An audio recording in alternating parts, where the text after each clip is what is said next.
Hey, what's up everybody? This is John Camp with the Not So Neat Chef. The weather's cooling, gardens are overgrown, now you're out there harvesting so you can do your canning. But there's one preserving method that you shouldn't overlook, and that's fermenting.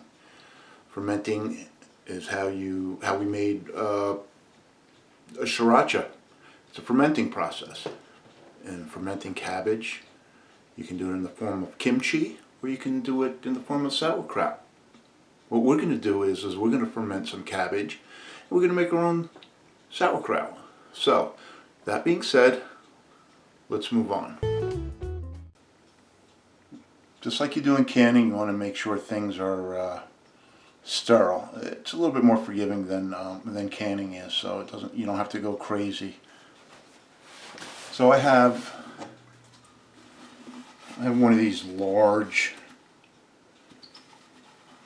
storage jars that usually you put like your sugar, your flour, and I washed it real well, and now I'm drying it off.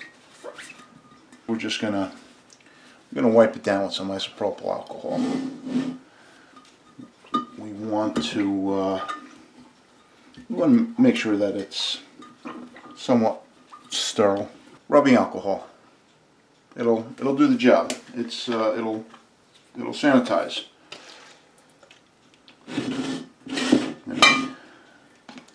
You get the whole surface. Get some of the top. And we're just going to wipe that around.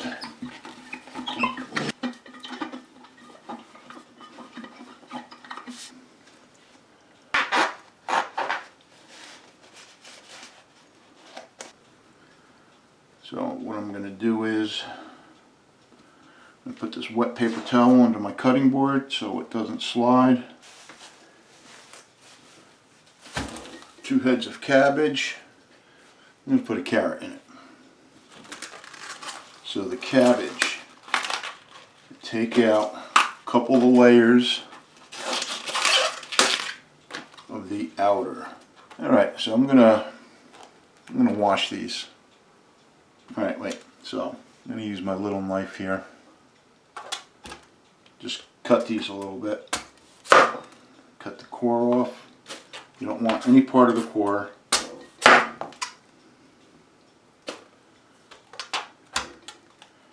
Now I'm going to just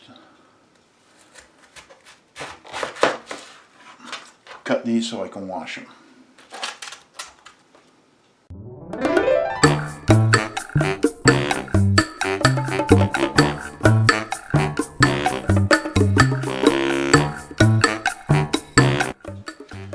Okay, so washed and peeled the carrot.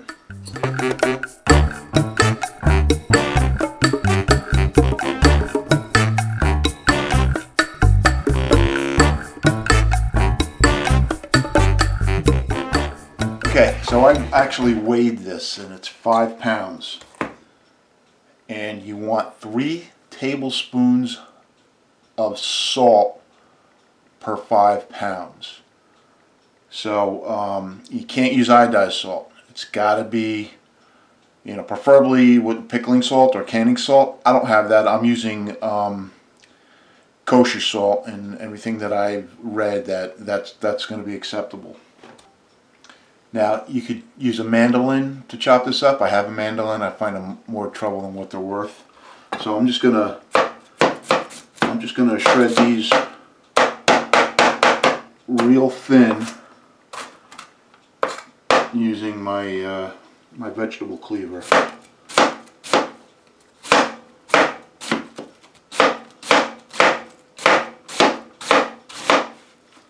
And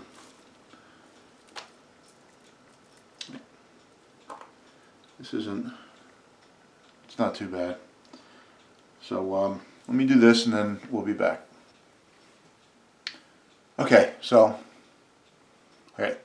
3 tablespoons of salt. I've got half a head of cabbage left that won't fit. So this is what we're going to do. So you start off by just sprinkling the salt onto the cabbage. And then you start pounding it and mixing it in. And this will draw out the moisture, and you'll see how much this gets reduced.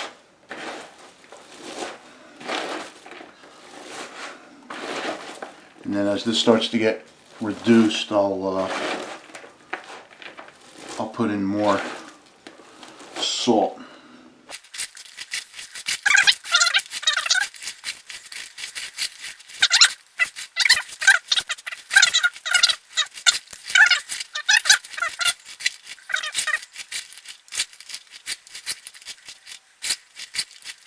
Alright, so I'm going to let this sit a little bit, and I'm going to finish chopping up the rest of this cabbage.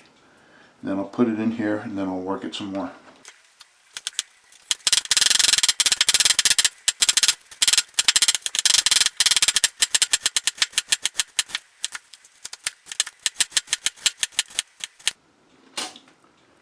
Sprinkle some more salt. And again, this is 3 tablespoons of salt to 5 pounds of cabbage. So I think what I'm going to do, I think I'm going to put everything in here. I'm going to put everything in this jar and try to work it in the jar. I don't think I'll make as much of a mess as I am here.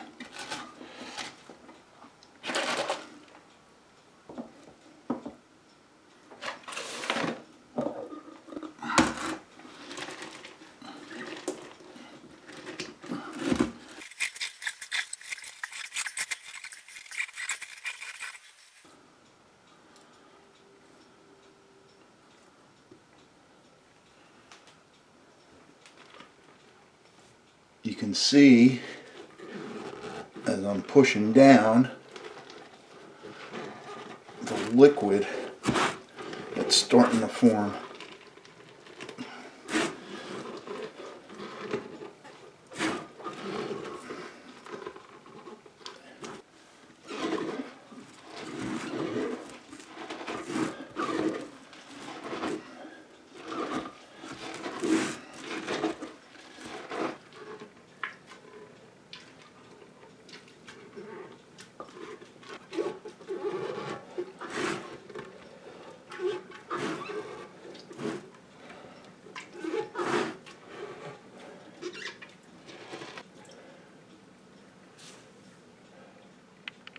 I've got some brine working here, and I've packed down as much as I could. I've been at it for about 10 minutes. That's about what you want. I don't feel that there's enough brine, so you can make your own brine solution, but you got to have the right ratios. It's 1 tablespoon per 4 cups of water, and that's what I have here. So I'm just gonna, I dissolved it, and I just want to cover it, and that looks good. Alright, now I want to clean the sides up. I want to make sure that there's nothing that could get moldy or anything. So now we need to weigh it down to make sure that everything stays under. So I took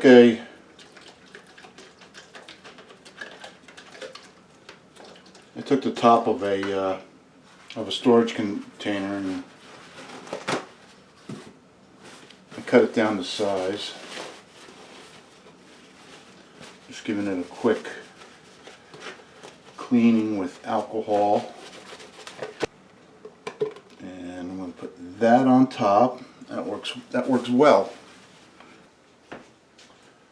So then I'm going to take this there's water in there, just using that to weigh it down. So now this goes in a cool, dark place. Cool being anywhere between 60 and 75 degrees. And then you just check on it.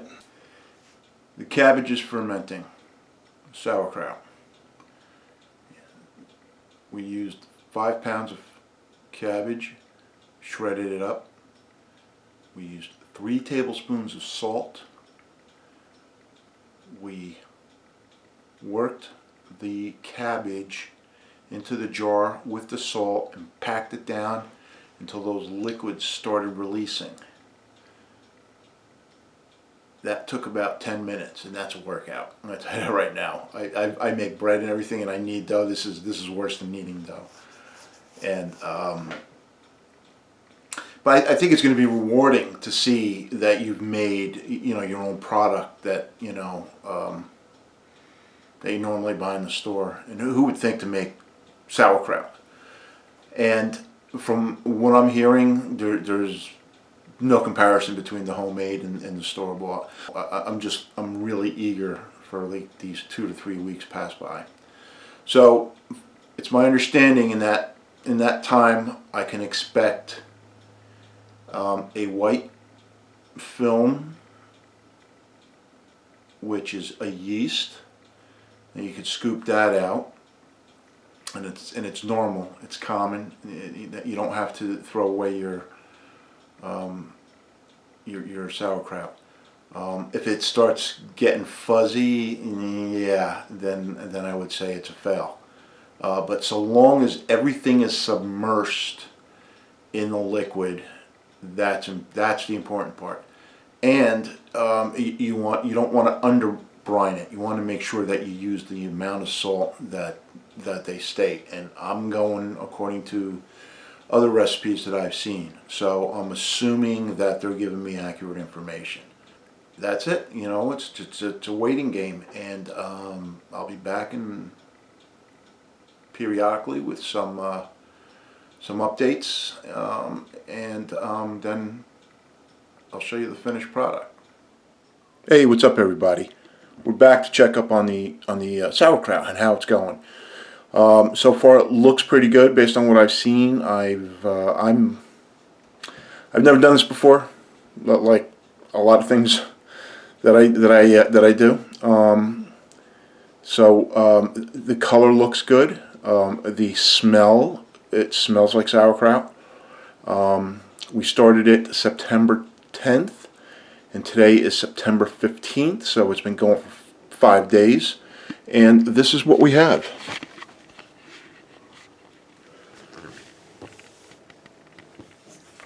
Okay, so you can see these air bubbles. That's part of the fermentation. This blue line, it's a plastic plate that I'm using to submerge the sauerkraut, because it needs to stay in the liquid. If any piece is out of the liquid, there's a good chance of mold. This cloudiness that you see, that's typical. I come in here every day and I check it, and I take the top off to take any of the pressure off. So far, so good. We'll be back in a couple more days. So this has to go on for 3 weeks, a month, somewhere around there. And so that's it for now. Okay, so now it's October 12th. All right, my sauerkraut has been fermenting since September 10th. All right, it's got that familiar smell of sauerkraut. All right, we're going to take this plastic plate out. This is what was keeping it submerged.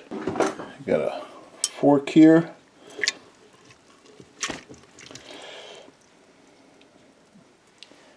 It's got the familiar look of sauerkraut, kind of translucent.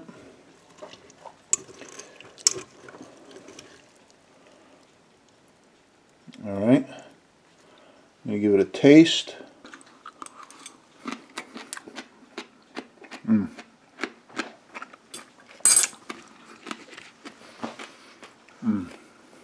Alright, it's got that sourness that you expect from a sauerkraut. It's got a crunch, which you don't get that much of a crunch from sauerkraut in a can or a bag. By the way, just recently I found out you buy it in a bag, it's uncooked sauerkraut. You buy it in a can, and it's usually cooked sauerkraut. It makes sense because you have to preserve it in the can. So there you have it, sauerkraut. Keep your eyes peeled. I'm going to do a recipe that's going to involve my homemade sauerkraut and some fresh cabbage. So until then, John Campo, the Not So Neat Chef. Thanks for stopping by.